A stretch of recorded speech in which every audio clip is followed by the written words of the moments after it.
The Bakersman Collective presents. So folks were getting super happy because Joe Biden is essentially going to be the president of the United States going forward. And they think, oh, he's so great that he's lean on cannabis.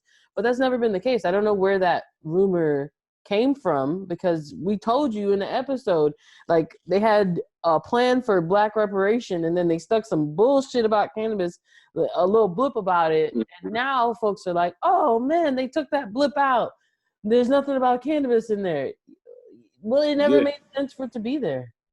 Yeah, it's definitely going to take a back seat from my understandings. There are some very strong feelings about legalization on some level within the Democratic Party.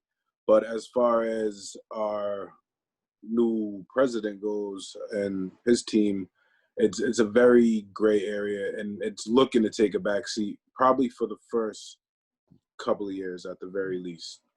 I know Vice President Camilla had some ideas about what she wanted to do as far as undoing some damage that she herself and others have created within the cannabis. Yeah, I know she wanted to push things forward with the MORE Act, but even that, as we stand right now, is kind of taking a backseat to the bigger issues at hand. Mm-hmm. And you have to understand that regardless of who is in the seat of power, the thing that people aren't really getting, the reason why the SAFE Act has been stalled for a year, is that we had a Republican Congress.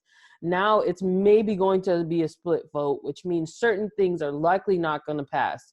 And if it's not a bipartisan policy, which cannabis won't be, then it's not going to go through. So they're not even going to spend time on it until they fix Congress. And so please, Georgia, if y'all can just vote, we need as much of a push as possible, is all we're trying to say. But the article that I read, I think it was on Motley Fool, which talks about stocks. They made a good point to say that after Joe Biden was announced, like, stocks went crazy all over, like Canada, everywhere. Folks was just putting money in because it's like Joe Biden's here and it's going to be easier for cannabis and it's going to be federally legal. Like, he never said that. He's only okay with descheduling it. He's not okay with, like, federally legalizing it. That's not even something he was talking about. No.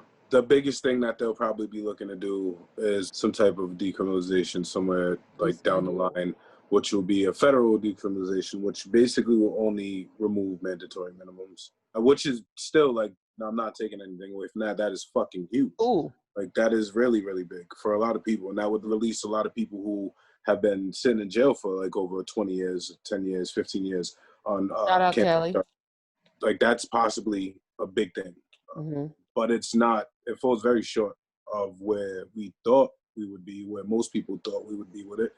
I mean, we didn't personally, we already know what the deal was, but like people as a collective, where we thought we would be within him taking the presidency within the first year. A lot of people thought legalization was going to happen, but realistically, we're looking like maybe year 2, year 3, maybe. For sure. Some sort of change, not even legalization federally, just some sort of minute change to satisfy the public.